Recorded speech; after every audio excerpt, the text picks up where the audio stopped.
നമസ്കാരം.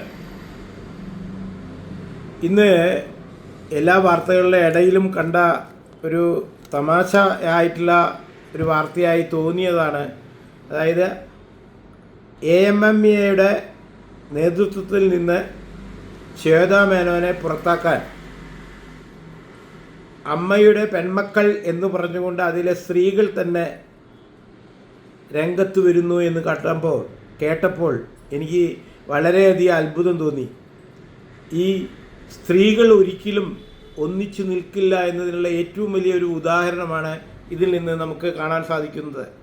സത്യത്തിൽ സ്ത്രീകളെല്ലാവരും ഒന്നിച്ചു നിന്ന് അവിടെ ഉള്ള പുരുഷ മേധാവിത്വത്തെ ഒതുക്കാനല്ലേ ഇവർ ശ്രമിക്കേണ്ടത്? ഇവിടെ ആരാണ്? സ്ത്രീകൾ തന്നെ ഒരു സ്ത്രീനെ ഇറക്കിവിടാനുള്ള പരിശ്രമമായി മുന്നോട്ട് പോകുന്നു. അതിൻ്റെ ചില വോയിസ് ചാറ്റുകളിൽ കേട്ടു. ആ വോയിസ് കേട്ടപ്പോൾ ഞാൻ മനസ്സിലാക്കിയത്, ഇന്നേ വരെ ഒരു ഗതിയുള്ള വർത്തമാനം ഒരു കാര്യത്തിലും പറയാത്ത ഒരു സിനിമാ നടിയാണെന്ന് സ്വയം അഹങ്കാരി. ഏത് സിനിമയിൽ അഭിനയിച്ചെന്ന് എനിക്കറിയില്ല. അവരാണ് സകല കുത്തിത്തിരിപ്പിൻ്റെ ആൾ. കുറേ രാഷ്ട്രീയത്തിൽ കുത്തിത്തിരിപ്പിന് പോകും. പണ്ട് ആ മച്ചാട് ഭാഗത്ത് ഒരു പീഡന കേസിൽ മറ്റേ ഡബ്ബിംഗ് ആർട്ടിസ്റ്റ് ഭാഗ്യലക്ഷ്മിയായിട്ട് അവരെ അടഞ്ഞു പോയതാണ്. അങ്ങനെ ഓരോ സന്ദർഭങ്ങളിൽ അവരെ തനി രൂപം. ഇപ്പോൾ ഈ പ്രശ്നം വന്നപ്പോൾ BJPയുടെ തലയിൽ വെച്ച് കെട്ടാൻ നോക്കി. അവർ കുറേ കഥകൾ ഉണ്ടാക്കിയിട്ട് നമ്മൾ പബ്ലിക്കായിട്ട് കണ്ട വാർത്താ സമ്മേളനങ്ങളൊക്കെ കണ്ടു. BJP അതിന് തക്കതായ മറുപടി കൊടുത്തിട്ടുണ്ട്. ഇനി തക്കതായ കേസും അവർക്ക് വരുമെന്നാണ് ഞാൻ മനസ്സിലാക്കുന്നത്. അപ്പോൾ ഒന്നിനും ശരിയായ ഒരു നാവ് അവരുടെ കയ്യിലില്ല. അതിലിടയ്ക്ക് ഞാൻ മനസ്സിലാക്കുന്ന ഇടതുപക്ഷത്തിൻ്റെ ആളാണെന്നാണ്. അവരുടെ ഏതോ രണ്ട് കുട്ടികളെ തന്നെ മറ്റേ ഇതിൽ ചാപ്പ കുത്തിയിട്ടോ എന്തോ ഒരു കേസിൽ കൊണ്ടുപോയി അടക്കി എന്തൊക്കെ ഉണ്ടായില്ലേ അവർ ബന്ധുക്കൾ, അതൊക്കെ അവിടെ നിൽക്കട്ടെ. അപ്പോൾ എന്തിനാണ് നമ്മൾ നമ്മുടെ സ്വന്തം ആ പേഴ്സണാലിറ്റി ഇങ്ങനെ അനാവശ്യമായിട്ട് അവിടെ ഇവിടെയും കയറി പറഞ്ഞിട്ട് വെറുതെ ബടക്കാക്കണം? നിങ്ങൾ സ്ത്രീകൾ ഒന്നിച്ച് നിൽക്കണം. ഹേമ കമ്മിറ്റി റിപ്പോർട്ട് ഉള്ളതാണ്. നിങ്ങൾക്കെന്തേ അതിനെ അനുകൂലിക്കണം എന്നാണോ മോഹം?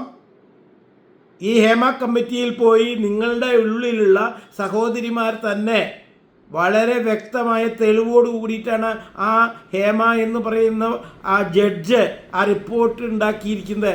ഈ പറഞ്ഞതൊക്കെ സത്യം തന്നെയാണ്. അതിനി പൂഴ്ത്തി വയ്ക്കാൻ പറ്റില്ല, മറച്ചു വയ്ക്കാൻ പറ്റില്ല. എന്തേ ഈ പറയുന്ന ഇപ്പോൾ ഈ വോയിസ് വന്ന ഈ നടി എന്ന് നടിക്കുന്ന എന്താണ് എനിക്ക് അവരെ പറയേണ്ടതെന്ന് അറിയില്ല. അവിടെ അന്ന് ജനറൽ ബോഡി ഉണ്ടായപ്പോൾ ഈ പുരുഷ മേധാവിത്വം അറ്റാക്ക് ചെയ്തപ്പോൾ ഒരു പ്രത്യേക സാഹചര്യത്തിൽ അവർക്ക് അവിടെ നിന്ന് ഇറങ്ങിപ്പോണ്ടി വന്നു. അത് വിചാരിച്ച് അവർ പ്രസിഡന്റ് സ്ഥാനത്തു നിന്നും പോയതായിട്ട് എനിക്ക് തോന്നുന്നില്ല. അവർ അത്ര നല്ല വ്യക്തിയോ ചീത്ത വ്യക്തിയോ ഒന്നും എൻ്റെ വിഷയമല്ല.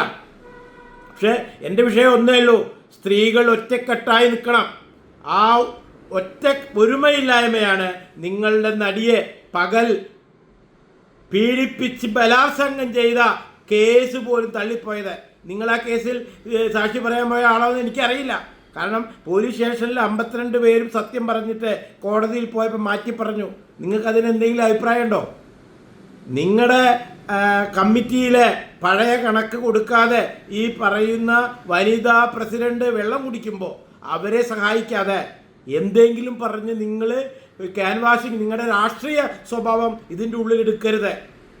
ഇതൊരു കേരള അഭിനയിക്കുന്നവരുടെ ഒരു സംഘടനയാണ്.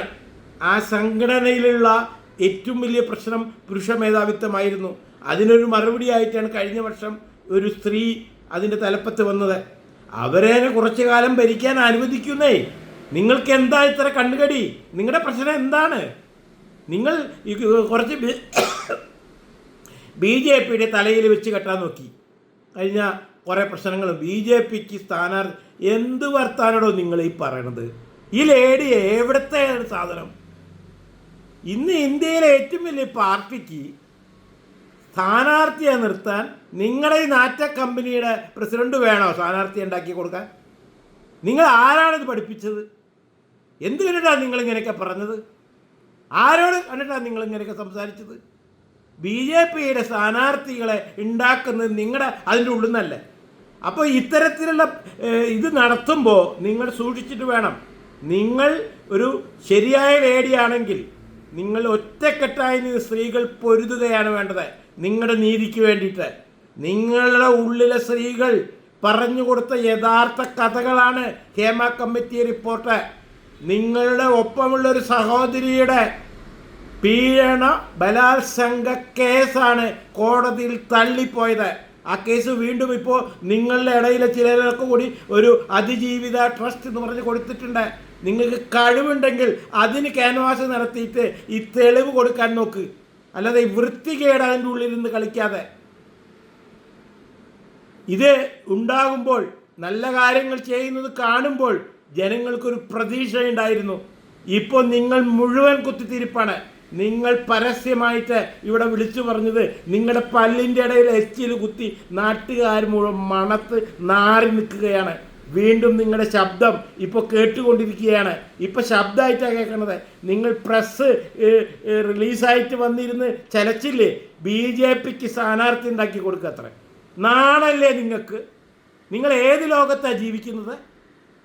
കൂടുതൽ പറയാൻ തന്നെ എനിക്ക് നാണക്കേട് വരുന്നു.